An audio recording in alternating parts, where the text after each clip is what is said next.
Hindi epekto ng bagyong Julian pero malabuhawi o super bagyo ang hangin at ulan na nanalasa sa ilang lugar sa Pampanga. Wasak ang ilang bahay at may nawala ng bubong. Ang paliwanag ng Pag-asa sa pagtutok ni Ivan Mayrina.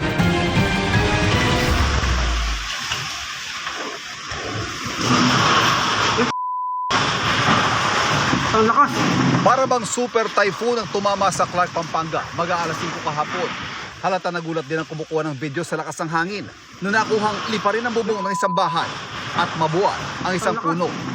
Malakas din ang buhos ng ulan. Tinatakya kami dolebyo! Ay, Diyos ko! Apo ko pong gina! Telepon na yari! Ramdam ang matinding takot sa tinig sa bidyong kuha alas 6:30 sa barangay Kandating, Arayat, Pampanga. Maririnig din ang pagyak na isang bata. Puta nga ako! Wala nang bubong ang bahay ni Maria Teresa Pineda habang patuloy na bumubuhos sa malakas sa ulan na may kasamang malakas sa bugso ng hangin. Dumating na po yung hangin tsaka ulan.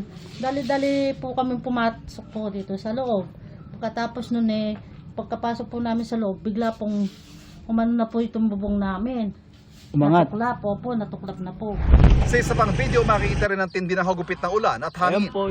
Sa ulat ng barangay, nasa 20 bahay ang naapektuhan, pero 2 ang labis na napuruhan. Wala ka namang weather system na umiiral sa Pampanga kahapon at malayo rin ang bagyong Julian sa Central Luzon.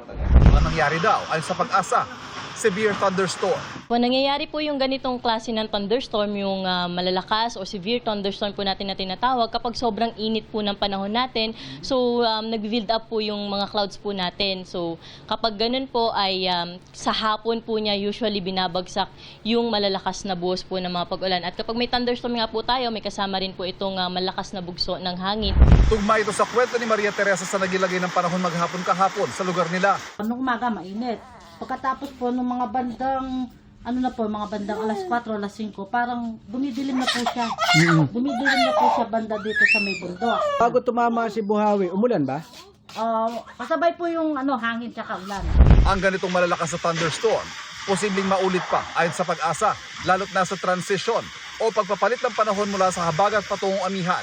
At ang kasalukuyang iiral kapag ganito, ang easterlies o mainit na hangin galing sa dagat Pasipiko na may mas mataas na posibilidad na lumikha ng mga thunderstorm. Iba-iba rin po yung klase po ng thunderstorm natin. So minsan po mga moderate to heavy, minsan po talaga nag-i-intense at may times din po nagto-torrential po yung thunderstorm po natin. So ibig sabihin po nun, yung mga kaulapan po natin is malalaki po siya or matataas yung mga kaulapan na kung saan ay malalakas po yung dala nito na mga pag-ulan tapos mga bugso ng hangin. Sa huling 3 araw ng Setyembre, ulanin ng ilang lalawigan sa Northern Luzon. Dahil sa bagyong Julian at sa Oktubre naman, asahan daw ang hanggang 3 bagyong papasok sa Philippine Area of Responsibility. Para sa GMA Integrated News, Ivan Mayrina, nakatutok, 24 oras.